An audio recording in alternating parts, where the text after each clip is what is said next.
गुरु हे आपल्यासाठी उद्धारकारक असतात, कारण तेच आपल्याला अंधकारातून बाहेर काढून आपल्या जीवनात ज्ञानाचा दीप प्रज्वलित करतात. सर्वच ज्ञान गुगलवर उपलब्ध आहे, पण गुगल आपल्याला निर्णायक ज्ञान देऊ शकत नाही. गुरु ते आहेत जे आपल्याला स्वतःबद्दल नाही तर भगवंतांबद्दल सांगतात. आध्यात्मिक दृष्टीने आपल्याला सर्व काही स्पष्ट दिसू लागते. गुरु मग ते पथगुरू असू शकतात, दुसरे म्हणजे शिक्षागुरू, तिसरे आहेत ते दीक्षागुरू. म्हणून व्यक्तिरूपात आपल्या समोर गुरु असण्याची गरज असते. पदोपदी गोंधळून टाकणारी स्थिती आहे, म्हणून मनुष्याला जीवनातील ध्येय प्राप्तीबद्दल योग्य मार्गदर्शन करू शकणाऱ्या प्रमाणित आध्यात्मिक गुरुकडे जाणे आवश्यक आहे. पोस्टमन प्रमाणिक श्रीकृष्णांचा संदेश जसा आहे तसा स्वतःचे मत त्यामध्ये न मिसळता आपल्या शिष्यांना देतात. भगवान श्रीकृष्ण हे जगद्गुरू आहेत.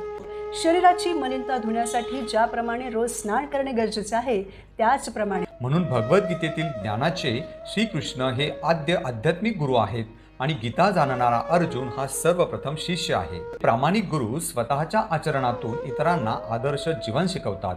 तर प्रेक्षक हो, जीवनात आनंदी राहण्यासाठी आपण भगवंतांची इच्छा जाणली पाहिजे आणि त्याप्रमाणे आपल्या जीवनात परिवर्तन केले पाहिजे.